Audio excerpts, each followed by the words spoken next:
Well, first of all, Business Networking and Sex is a little bit of a controversial title. It's about gender. It's about the difference between men and women. And honestly, I argued for the title Business Networking and Gender. But my co-authors said, Business Networking and Gender, wait, listen, can you hear the crickets? Nobody's going to pick that book up. And so we went with Business Networking and Sex. So it's about the difference between men and women and how they network. And it's based on a survey of 12,000 people that we did all over the world. Every populated continent. Asia was well represented in the survey. And we asked them how they networked, how they got their business, how much time did they spend networking, what percentage of their business did they generate from networking. And we found some amazing data. One of the things we found was that men and women on average spend about 6.5 hours a week networking. Those people who said networking was successful for them spent 6.5 hours a week. Those people who said, nah, this networking thing doesn't work for me, they spent less than 2 hours a week networking. So there was a direct correlation between time spent and success. The other thing was how much business did they generate? And the average, the statistical mean, was almost 50%. But almost 50% of their business came from that 6.5 hours a week in networking. And so we got some really hard data. And of course we compared men to women.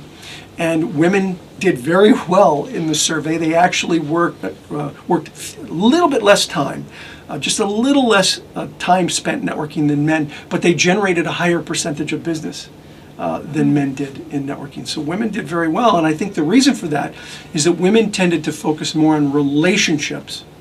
Men, according to the survey, tended to focus more on the transaction. Hi, my name's Ivan, let's do business. And they'd get right to business, where women were more relational. And we found that anyone, whether you were a man or a woman, if you focused on the relationship more, you did better at networking. The opposite gender represents half the world. I mean, half the world is the opposite sex. And so if we can learn how to communicate in a business context, if we can learn how to communicate more effectively in a business context with the opposite gender, we substantially increase the amount of business that we can potentially do.